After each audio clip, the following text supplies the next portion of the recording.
tempo virou. Mudanças climáticas, aquecimento global, catástrofes ambientais, elevação do nível do mar, escassez de alimento, degradação dos recursos hídricos, extinção das espécies, pandemias... que mais? Tô esquecendo de algo? Bom, já tá claro que ou mudamos a nossa maneira de habitar nesse mundo ou será o fim da espécie humana. Mas calma, sem desespero. Estar informado sobre a realidade é importante, mas mais importante ainda é saber o que fazer com essa informação. Eu sou Giovana Nader e esse é o Tempo Virou, um podcast que irá tratar sobre temas atuais, colocando em pauta os novos tipos de práticas e pensamentos que já estão fazendo a diferença no planeta. Episódios novos toda terça, sempre com a presença de convidados especiais.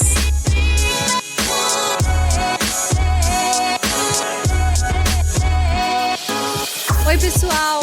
Episódio 15 no ar e hoje a gente vai falar de um assunto muito urgente que é sobre a importância da luta dos povos indígenas na salvação do planeta. Os povos originários da América resistem há mais de 500 anos à ganância do homem branco, que só se preocupa em explorar cada vez mais as riquezas naturais. O resultado disso é um verdadeiro massacre dos povos indígenas ao longo da história. Genocídio este que não parou até os dias de hoje. Eu confesso que eu já queria ter feito esse episódio antes, porque a gente sabe e entende a importância desse assunto, mas ao mesmo tempo é um assunto que requer muita profundidade, né? Já que envolve uma diversidade de povos, de cultura, de riquezas muito grande. E mais do que isso, é preciso conversar com quem realmente conhece e vivencia todas essas questões. Então eu tenho aqui a honra de anunciar que o episódio de hoje será com Sônia Guajajara. A Sônia é líder indígena formada em letras e enfermagem, especialista em educação especial pela Universidade Estadual do Maranhão. Ela também é coordenadora executiva da APIB, Articulação dos Povos Indígenas do Brasil, e foi a primeira indígena candidata à vice-presidência da República em 2018, na chapa com Guilherme Boulos pelo PSOL. Sônia, muito obrigada por você estar aqui hoje. Muito obrigada também pelo espaço. Muito importante para a gente também essa oportunidade de estar, levando a nossa voz para... essa denúncia e esse conhecimento sobre os povos indígenas no Brasil. Eu te agradeço muito, eu sei que seu tempo está corrido, que você está toda envolvida em campanhas urgentes, então obrigada pela sua voz potente aqui no nosso podcast. Sônia, eu quero falar de muita coisa com você nesse episódio, mas eu não posso deixar de começar falando sobre a situação do Covid-19 nos territórios indígenas, né? Até porque quando a gente está falando de genocídio indígena, a gente não está falando só de assassinato. Aliás, a história mostra que a maior parte do genocídio indígena foi por conta de doenças trazidas pelos colonizadores. E na pandemia atual não tem sido diferente. Os indígenas são infectados, na maior parte das vezes por garimpeiros, e sofrem com uma negligência histórica do poder público. Então eu queria que você começasse falando pra gente e pra quem tá ouvindo, qual é a situação de calamidade nas aldeias no Brasil hoje em dia? Giovana, acho bem importante a gente começar pela situação da contaminação hoje entre os povos indígenas, porque é de fato assim, números alarmantes, né? E a gente está falando aqui de números que são constatados. Os que não têm acesso a um teste ou a um atendimento, isso a gente não consegue nem ter a dimensão. Então hoje já são 383 indígenas falecidos pela Covid-19 em todo o Brasil. Já são 9.480 indígenas infectados. Esse total já atingiu 118 povos, sendo que no Brasil somos 305 povos indígenas e já atingiu mais de 1/3 dos povos indígenas. Então isso é realmente muito grave, porque a ausência do poder público demonstra todo esse negligenciamento que ultrapassa somente a omissão e chega a ser caracterizado como um genocídio institucionalizado. Se não há providências, se não há atenção, se não há disponibilização de estruturas que dê conta de conter essa pandemia, essa contaminação entre os povos indígenas, nós podemos afirmar sim que há um genocídio em curso, porque vírus como esse dentro dos territórios indígenas pode né, dizimar aldeias, né, povos inteiros. E genocídio é isso, né, quando dizima culturas ou quando dizima um povo. E é exatamente isso que está acontecendo. Eu estou acompanhando também a questão dos bebês Yanomamis, né, que o Covid escancarou também esse problema da mortalidade infantil, que a gente acompanha não só por esse caso, e também pelo descaso do poder público com crianças, mães, famílias, sentimentos. A Covid mostrou para nós que não atinge ou não mata somente os idosos, como vinha sendo afirmado no início, né? Entre os povos indígenas, o terceiro óbito foi de um jovem, né? Um jovem indígena de 15 anos, exatamente do povo Yanomami, né? Lá de Roraima. E logo em seguida, nós tivemos morte de crianças de 1 ano, né, de criança de 8 meses. Quando o indígena morre, cada povo tem o seu ritual, né? Tem todo ali o velório, conforme são as nossas tradições. E a Covid não permite isso, né? Não permite o velório, o enterro, né? E o choro, não permite o choro. Então, essas crianças que morreram lá do povo Yanomami e que desapareceram, isso é realmente assim, um absurdo. É inaceitável, né? Que se tire essas crianças dessa forma, desrespeitando totalmente o luto e a cultura de um povo, né? Então, há essa campanha em curso aí de visibilizar, de denunciar, para evitar, né, que fatos como esse continuem acontecendo. Assim como, né, a gente exige que devolva essas crianças Yanomamis para suas mães. E no começo da pandemia a gente cansou de ouvir, né, de muitos empresários e até mesmo pessoas ligadas à presidência, aquele discurso que só morreriam velhinhos. Eu vejo como um sintoma de doença da nossa sociedade, né, que acha que só porque são idosos eles teriam menos direito à vida do que uma pessoa jovem. E de todas as lideranças indígenas que eu acompanho, eu pude perceber como isso é um ponto de distinção, essa importância que vocês dão aos anciãos das aldeias. O que passa pela sua cabeça quando você escuta uma frase absurda como essa sendo dita? Não tem como você não chamar um governo como esse de um governo genocida. E a cada momento isso se revela com suas frases, com suas atitudes. A maior parte, né, de todos esses casos de morte que aconteceu no Brasil não se deu somente por conta do vírus, né? Não foi só o vírus que matou, foi a própria conjuntura política e o comportamento da autoridade máxima do país. Entre nós indígenas, houve uma flexibilização, né, e relativização muito grande dos cuidados por conta de comportamentos como esse, né, do próprio presidente da República. E quando fala, né, deixa os velhinhos morrerem, para nós você estar desconsiderando, né, desrespeitando toda essa riqueza que né, e que tem essas pessoas. Então, para nós indígenas, é muito diferente essa relação. A gente até fala isso porque a gente vê que na cidade tem casas de apoio, casas de acolhimento, porque as famílias cansam, não querem mais cuidar, não tem tempo, não tem paciência e acabam colocando os seus idosos em casas específicas. E nós indígenas, não. Quando eles vão ficando idosos, mais ele tem um lugar especial. Mas eles têm um lugar ali, sabe, de cuidado, porque a gente sempre olha essas pessoas como uma garantia da continuidade da nossa identidade, né, da nossa cultura, porque são fonte de conhecimento, né, são fonte de sabedoria. E se não há esse cuidado, né, para a gente poder garantir que eles repassem esse conhecimento para os mais jovens, é o enfraquecimento também da nossa cultura, né? Então, os velhinhos, para nós, eles são muito, muito, muito valorizados como essa biblioteca viva, né, de conhecimento, a quem chama de nossos tesouros vivos. Então, a gente teme muito a perda desses velhinhos. E agora, né, tristemente, a gente já vai perdendo muitos, nos últimos 15 dias, assim, foi um absurdo a perda de nossos anciãos, né? Nós Guajajara chamamos Tamui, que são nossos avós, né? Dono da sabedoria, né? Para nós, assim, dizer deixa os velhinhos morrer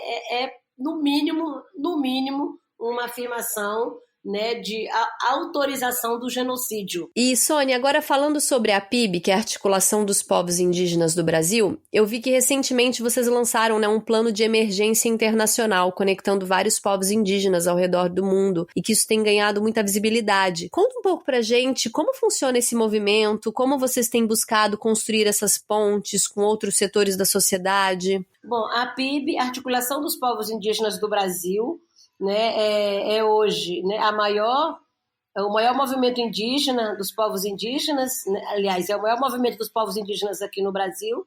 Nós realizamos o ATL anualmente, que é o Acampamento Terra Livre, que é considerada a nossa maior assembleia indígena. Esse ano a gente não pôde realizar o ATL presencialmente, como acontece todos os anos em Brasília, e realizamos o ATL online, que aconteceu aqui, né, nas redes sociais, e tivemos aí para mais de 1.500.000 acessos durante a nossa programação. Logo depois, nós realizamos a Assembleia da Resistência Indígena, 8 e 9 de maio, que foi para construir esse plano de enfrentamento à pandemia. Porque a PIB, ela é composta pelas organizações macro-regionais.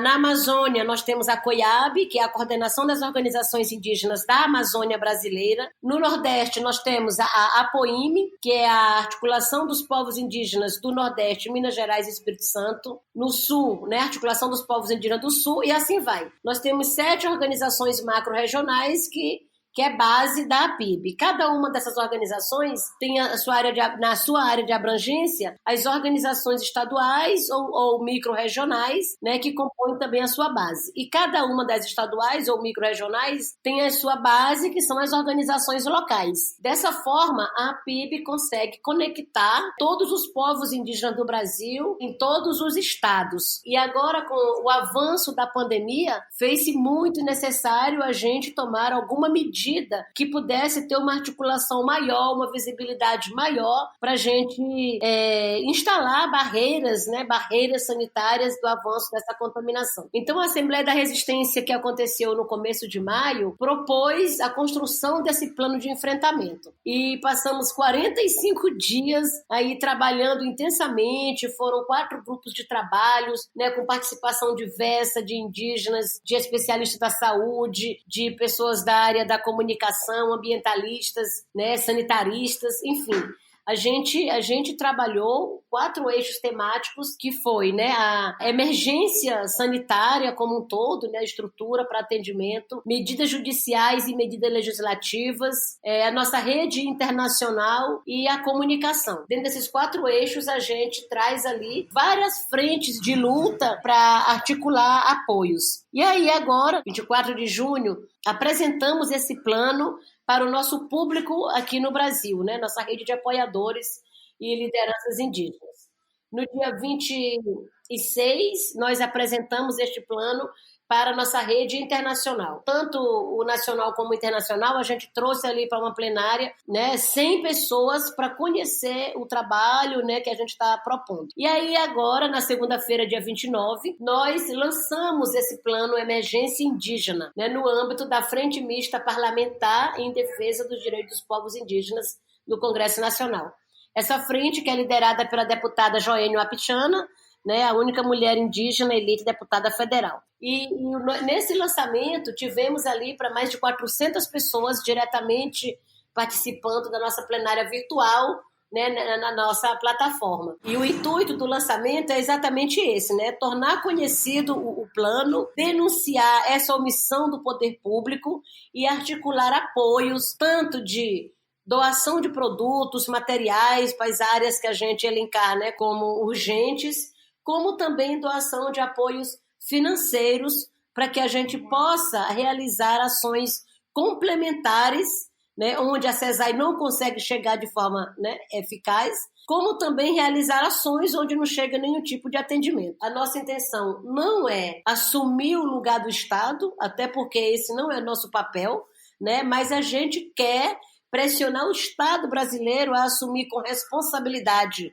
né, o seu papel de proteger, de garantir a saúde, como também da gente estar trazendo, né, essa situação aqui da contaminação e, com isso, o impacto, né, que há dessas mortes entre os povos indígenas para a nossa cultura, para o meio ambiente, como que isso afeta diretamente e leva ao risco desse outro genocídio. A gente já falou aqui que grileiros, né, junto com garimpeiros, madeireiros, são os maiores vetores dessa pandemia para os povos indígenas, e aí que, nesse governo, né, a gente chega ao cúmulo de a FUNAI, que em tese deveria ser a instituição que defende os direitos dos povos indígenas e fazem as demarcações de terras, está sendo ajuizada pelo MPF por ter instituído uma norma que facilita essa grilagem, né, e aqui eu falo não só da FUNAI, mas também do INCRA, IBAMA e até mesmo esse Conselho da Amazônia, e agora criado recentemente, chefiado pelo vice-presidente Hamilton Mourão, ao lado de 19 militares. E aí, o que fazer quando órgãos que deveriam controlar estão sendo aparelhados pelo interesse de quem quer destruir? Nossa, a gente está num momento muito delicado, né? Muito grave. Por vezes,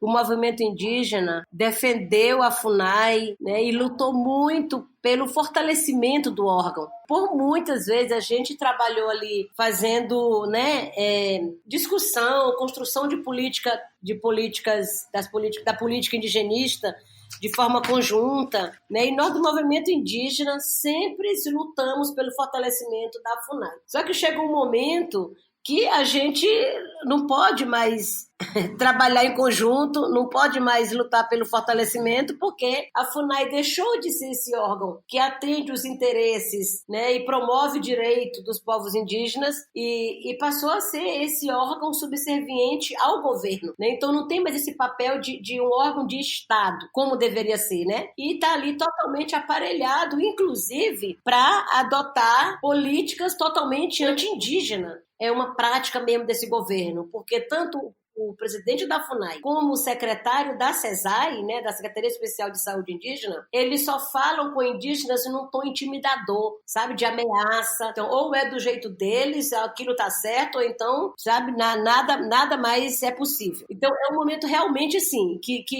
exige de nós um cuidado até, porque há muita perseguição institucional, inclusive, né? Quando o indígena vai contra aquilo que eles estão defendendo, né, eles acabam marcando e perseguindo essas pessoas, articulando outros indígenas para se manifestar contra, sabe? Então, lá no início do governo Bolsonaro, a gente já falava, né, que uma das práticas desse governo iria ser provocar o divisionismo entre os povos, adotando uma estratégia de provocar o confronto. E isso eles estão fazendo, né? Quando alguém se manifesta contra eles, ele já busca alguém do mesmo povo, ou mesmo, né, outra liderança, para poder manifestar essa contrariedade. E isso realmente nos lembra muito a ditadura militar, né? Nos lembra muito o próprio período sangrento colonizador, quando os indígenas, né, perseguidos, mortos pelo próprio Estado. E aí isso, claro, tá aí a FUNAI da mesma forma, o IBAMA, o ICMBio, né, a SESAI, todos os órgãos de controle e fiscalização estão nessa situação, sabe, de submissão,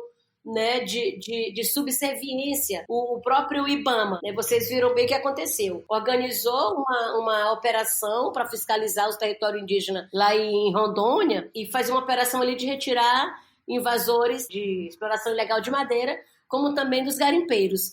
E aí o diretor simplesmente foi exonerado por ter organizado essa ação. Foi exonerado pelo próprio ministro do Meio Ambiente, que é a primeira vez na história que nós temos um ministro do Meio Ambiente que é totalmente antiambientalista, né? Então, é realmente assim, não dá para contar com os órgãos nesse governo, né? Porque eles estão a serviço dos interesses do governo, não a serviço, né, de defender direitos constitucionais, os direitos da população. Compartilhando aqui do sentimento de muitos convidados que a gente recebe por aqui, que essa pandemia é um sinal de alerta de que esse modo de produção e esse sistema econômico não vai dar certo. Aliás, já não tá dando certo, né? E essa noção não é clara para muita gente, mas é muito clara desde sempre para os povos indígenas. E eu vejo como a sociedade branca ignorou todo esse modo de vida, esse saber, esse conhecimento. E embora os povos indígenas não sejam os culpados pelas mudanças climáticas, eles são os primeiros afetados e os que mais têm que ser ouvidos, se a gente quiser mudar alguma coisa, alguma situação. Como que você vê hoje as bandeiras das lutas indígenas sendo pautadas dentro do movimento ambientalista? É o resultado, Giovana, sabe, de um longo trabalho do movimento indígena de fazer essa articulação, levar essa luta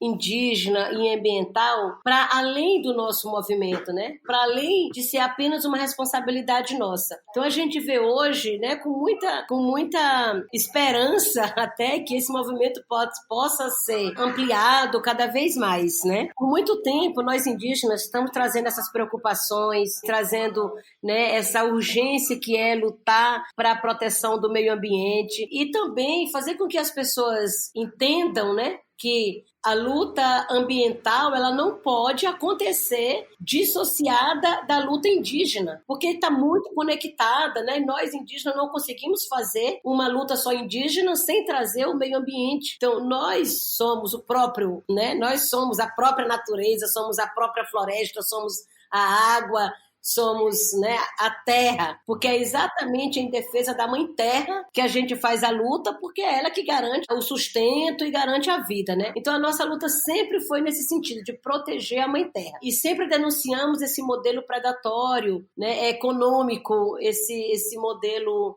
né, com base nas grandes produções e que é totalmente, né, predador. Então, quando a gente traz a luta indígena e fala dessa nossa defesa do território, né, e do meio ambiente, é para que as pessoas possam também ter essa clareza, né, para garantir, né, a proteção do meio ambiente. Tem que se primeiro proteger as culturas, proteger os direitos sociais, proteger os modos de vida dos povos indígenas, porque é exatamente o nosso modo de vida que consegue equilibrar ali e manter a floresta em pé, por exemplo, manter água limpa, né, manter esses lugares com alimentação sem veneno, né? Então é muito bom que a sociedade como um todo assim está despertando, né, para essa luta ambiental, compreendendo que a luta ambiental vai compreender também os passos que tem que se dar para que esse ambiente seja protegido, né? E aí passa pela legislação no Congresso Nacional, né, garantia de legislação ambiental,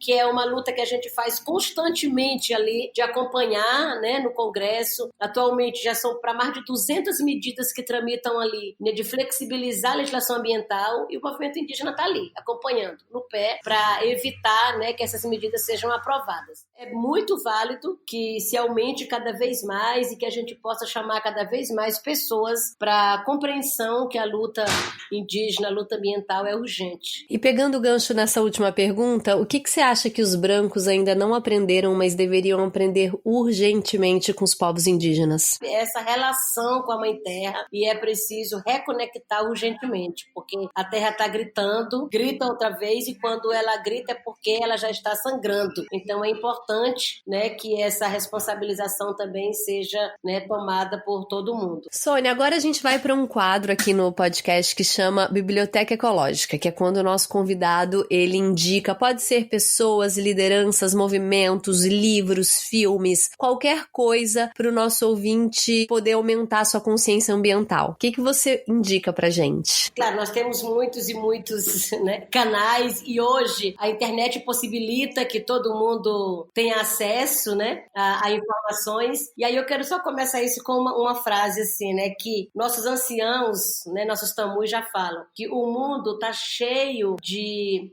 informação e pouca sabedoria. Então, de nada adianta essas pessoas recebem muita informação e acabam não usando essa informação com sabedoria. Então, é importante conhecer essa realidade indígena, é importante conhecer o modo de vida e o papel dos territórios, né? Então, para isso, é muito difícil que a pessoa olhe um lugar, né? Um lugar para poder ter todas essas informações. Então, quando a gente fala, né, de buscar a conexão com a Mãe Terra, buscar entender essa relação dos povos indígenas com a Mãe Terra e buscar entender a sua luta, né, o que fazer, é importante você estar também nessa vivência, né, estar junto. Então, eu acho que antes de ler, é preciso você viver, né? Tá ali, conhecer de perto, porque só conhecendo, sentindo é que você vai conseguir também, né, encontrar o seu lugar nessa luta. Acho que o próprio site da PIB é uma fonte direta de que você possa estar se atualizando sobre o movimento indígena, sobre a luta ambiental e a luta política que a gente trava, né? Eu indico também que o site do ISA, que traz uma diversidade de informações, né, de diversas socioambiental, e também o Greenpeace, que tem acompanhado a gente e está junto ali, né, em todos os movimentos, desde lá da ponta, lá no chão do território, como também na denúncia nacional e internacional. Então, aqui site APIB, ISA, Greenpeace, para mim, né, consegue fechar ali um ciclo, né, de informações que se complementam. Ótimas dicas, obrigada por elas. Quais mobilizações, campanhas a gente pode se engajar nesse momento para reverter esse quadro? Olha, nós temos várias vaquinhas que estão circulando aí, que vêm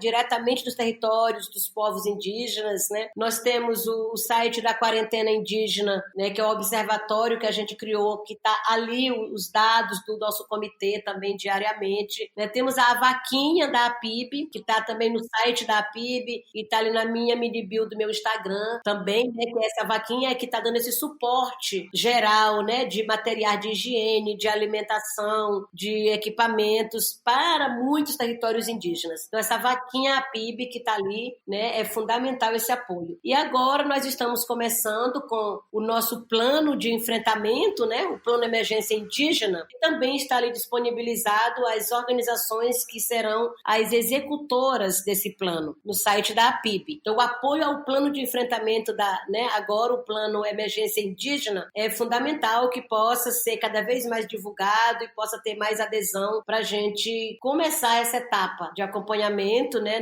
nos territórios indígenas. Pessoal, para quem está ouvindo todas essas campanhas citadas pela Sônia e várias outras que a gente compilou, que também são de ajuda a diversos povos indígenas, estão nos nossos destaques na nossa página do Instagram, O Tempo Virou. Então a gente compilou todas elas para vocês ajudarem, seja com dinheiro, material, nessa situação de emergência que essas tribos indígenas se encontram com Covid-19. Sônia, muito obrigada pela presença. Prazer ter você aqui. Eu sou uma grande fã, admiradora do seu trabalho, da sua potência. Muito obrigada. Muito obrigada também, viu? Muito obrigada, estamos juntas e vamos juntos derrotar essa pandemia e também derrotar Bolsonaro, viu? Total, a gente vai conseguir, eu tenho certeza. Pessoal, eu acredito que já tá claro para os ouvintes desse podcast como a gente deve não só respeitar, mas também reverenciar, aprender com os povos indígenas, como é importante essa troca cultural, né? Se a gente quiser ter um mundo daqui pra frente, se a gente quiser proteger um planeta daqui pra frente, a gente precisa mais do que nunca, como a Sônia falou, ter não só essa sabedoria, como essa vivência dos povos indígenas. É importante frisar que se a gente ainda tem floresta em pé no nosso país, é porque